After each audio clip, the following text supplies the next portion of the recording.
Okay, for my next Nuzlocke, should I do a randomizer or a shiny only run? Both. Both is good. Okay, Pokemon Alpha Sapphire sound good? Yes! Hell yeah! Hardcore Nuzlocke rules? Oh yeah, it's all coming together. Sick. For this, we boosted the shiny odds to 1 in 5.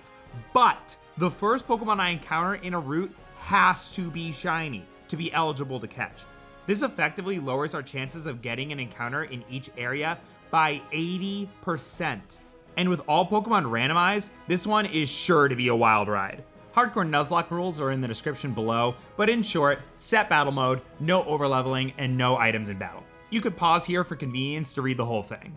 Remember, if you like what you see in this vid, give it a like and subscribe to my channel. I'm really proud of the growth we've had so far, and I know we can get bigger. Thanks.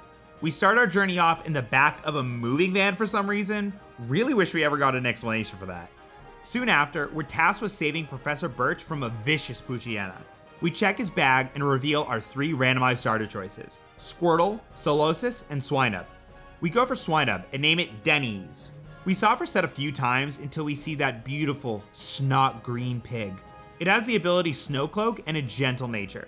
We managed to beat our rivals Armaldo and we can finally start catching shinies. If you notice the attempt number, yeah, 7. It took us 7 attempts before we had one worthy of a YouTube edit. Hope it misses. Aw, white. All right, attempt 4. Bruh, the thing is, like, we could kill this thing. Well. And we found ourselves here on Route 101 to get our first encounter. Okay, maybe Route 103. Route 102? We were not getting lucky this run. It took us all the way north past Petalburg Woods to find an encounter, and the wait was worthwhile. Yes! Shiny Kyogre! We name him the Principal, and he's gonna show these kids who's boss. It has a special attack lowering adamant nature, probably the worst it could have gotten, but whatever, you know? Kyogre is unfortunately our only first try shiny before the gym, so we head on over to face Roxanne. Her first Pokemon is a Jolteon. Denny's the Swinub is luckily immune to its electric type attacks, so we're able to chip it down with mud slaps. Her final Pokemon is Genesect. What was once the killer of many previous runs now easily went down to some water pulses from Kyogre. We had received our first badge. We encounter the worst change from the original Ruby and Sapphire to the remakes, the removal of Mr. Briny's iconic line, "Raw Pico!" Luckily, they kept in my other favorite line, "Keyhole it all!" We rescue Pico and zip on down to Dewford Town. We grab a fishing rod from this dude, which is going to open up a ton of encounters for us, which we're in desperate need of. It isn't until Granite Cave, where we encounter a shiny Hitmonlee. We catch him and name him Kicking? I want to do some kicking!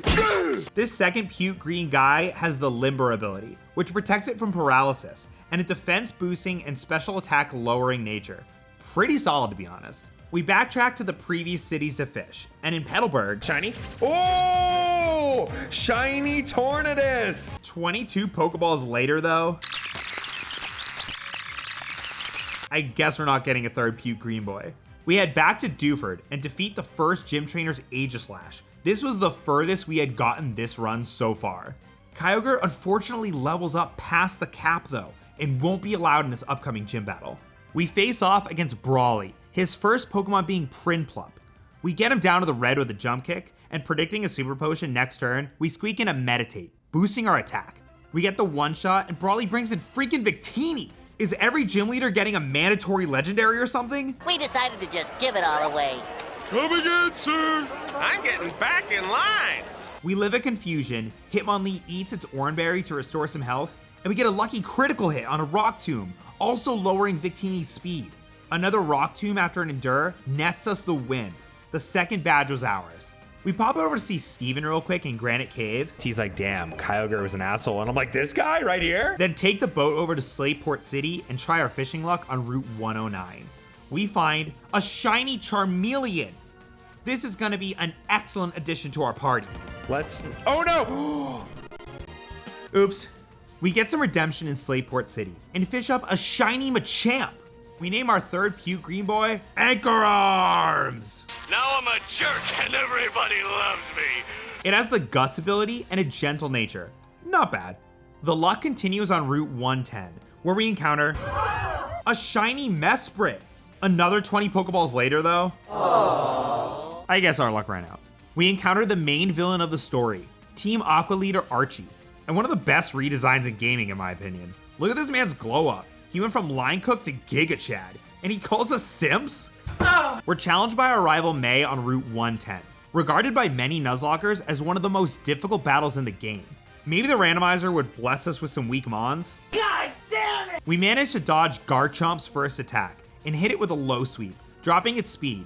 It sets up a sandstorm, activating its Sand Veil ability, raising its evasion and allowing it to dodge our next attack. It goes for a devastating Dragon Rage, which I thought I had turned off. We're forced to switch to Hitmonlee and take another Dragon Rage. We go for a jump kick and miss. Hitmonlee injures itself from the miss and goes down. We risk it all and send in Denny's the Swinub. We go for a quadruple effective Powder Snow and don't get the kill. Oh no! Oh! Denny's! Wait, damn it, it thawed out immediately. And it dodged! Luckily, Denny's finishes off Garchomp with another Powder Snow. Her last two Pokemon, Litwick and Swalot, go down easily. Okay, she's like, sorry I killed your alien baby thing. We make it to Mauville and have a few more encounters.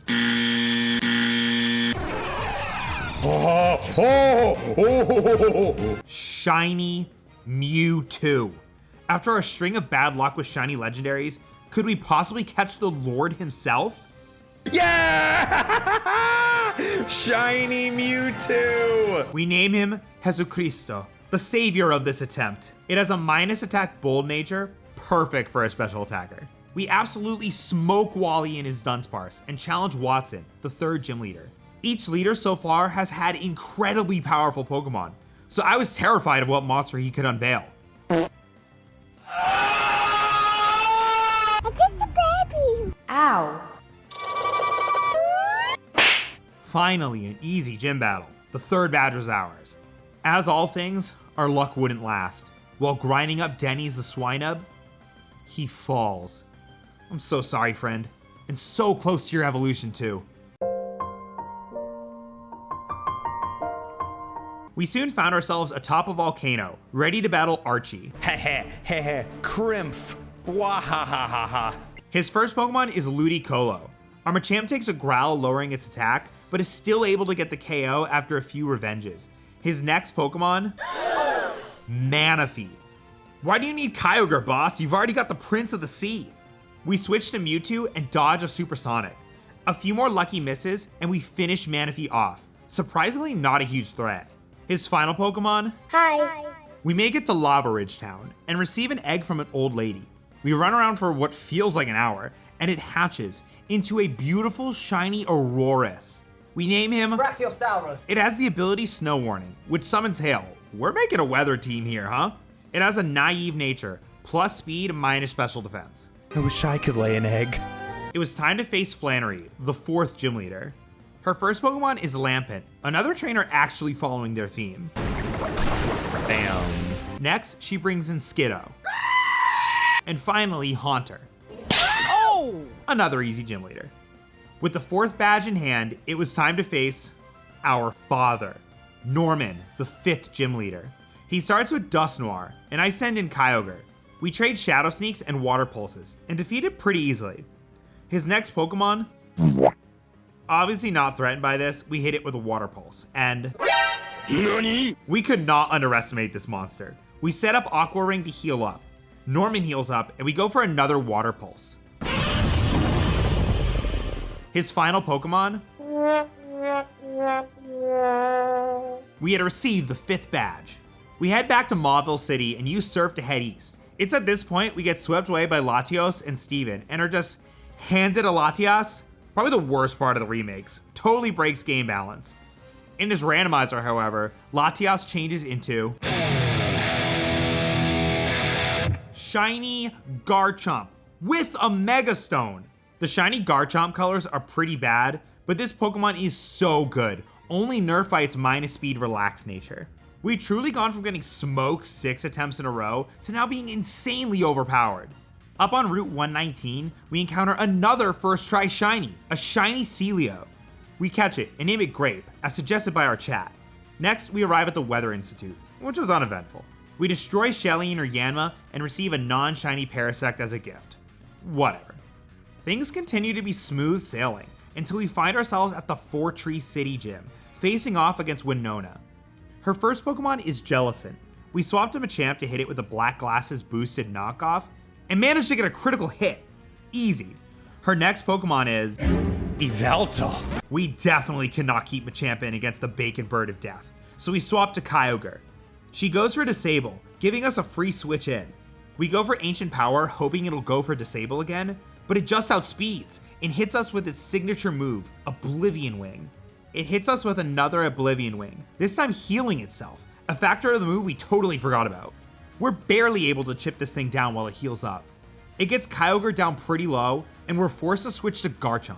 Yveltal goes for Oblivion Wing, doing a good chunk of damage and healing up. It outspeeds us to get another Oblivion Wing off and almost completely heals itself up. A Dragon Claw from our Mega Evolved Garchomp doesn't do nearly what I was expecting. I decide to switch to Machamp, as it will resist the Dark-type move Oblivion Wing.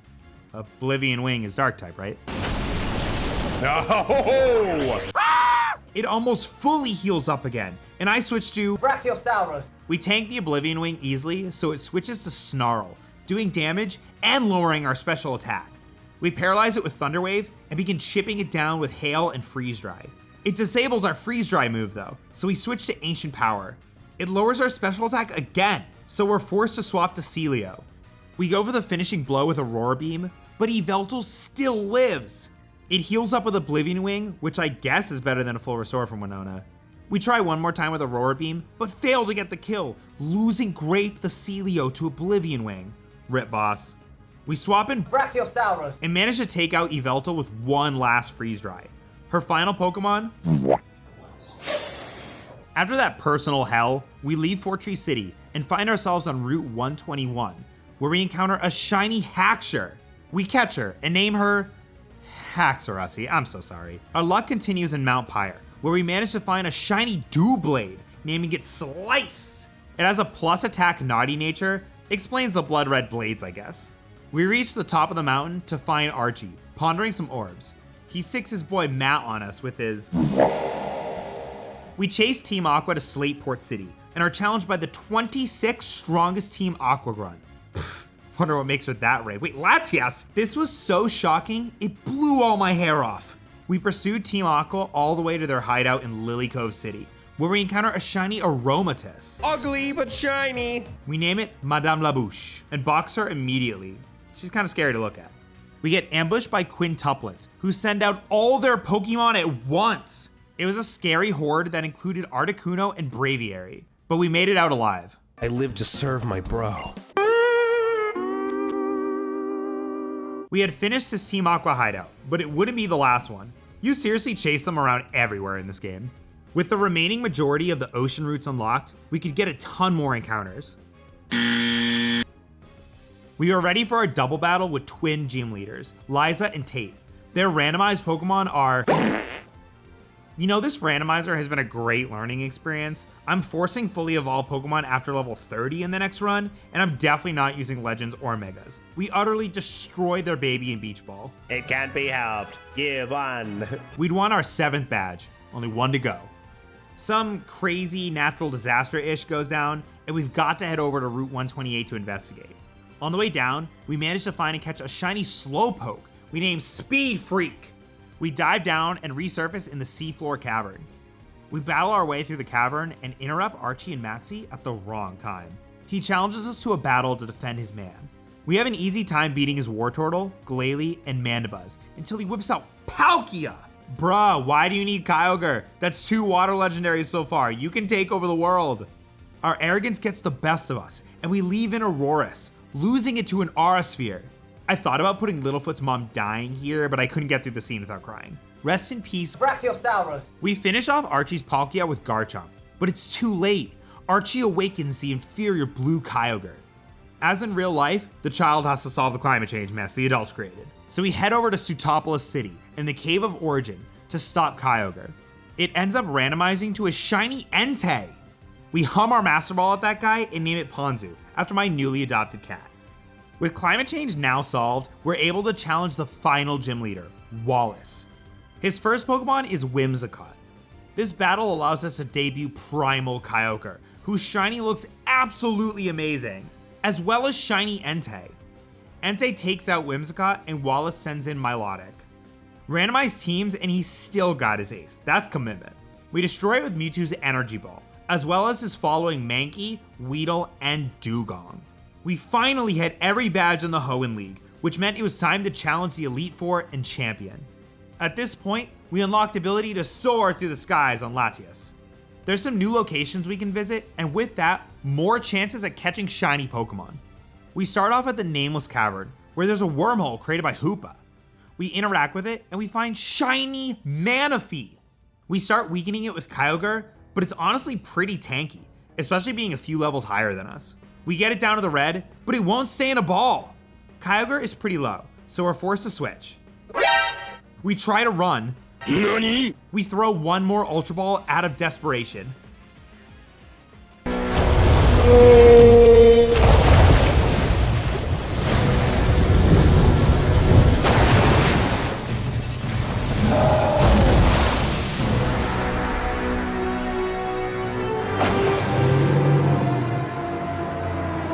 Butcher! What are you doing?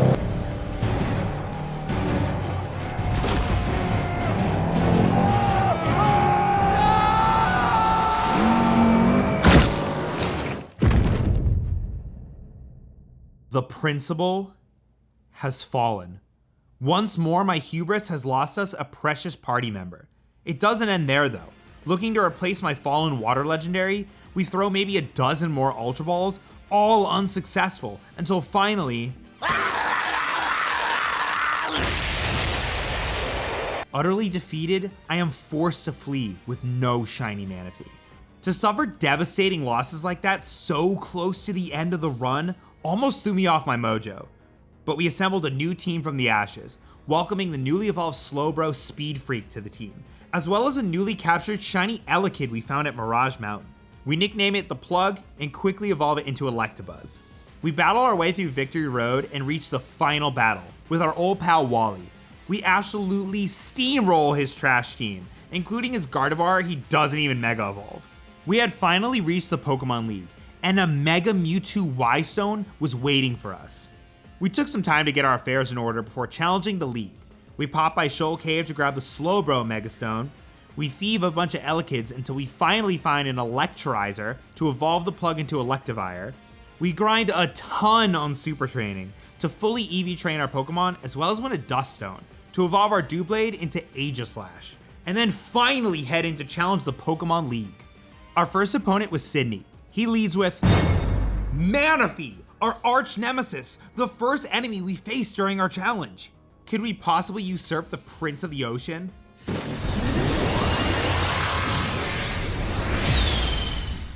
That was for Kyogre, damn it. His next Pokemon is Poochyena. Wait, they were supposed to have fully evolved Pokemon. So many of the Elite Four had little baby Pokemon. Besides a white Kyurem and exploding Registeel combo from Drake and Mewtwo dying during the Steven fight, this Pokemon League was so easy. Ugh! We couldn't let our challenge that took so much work end on that dud. So we ran it back, re-randomized the teams with max trainer AI and 6 fully evolved Pokemon, and started our real Pokemon League challenge. Sydney's first Pokemon was Crobat. We Mega Evolve our Mewtwo and melt Crobat's brain with a Psychic. His next Pokemon is Mantine. We swap to Electivire as it goes for Dragon Ascent.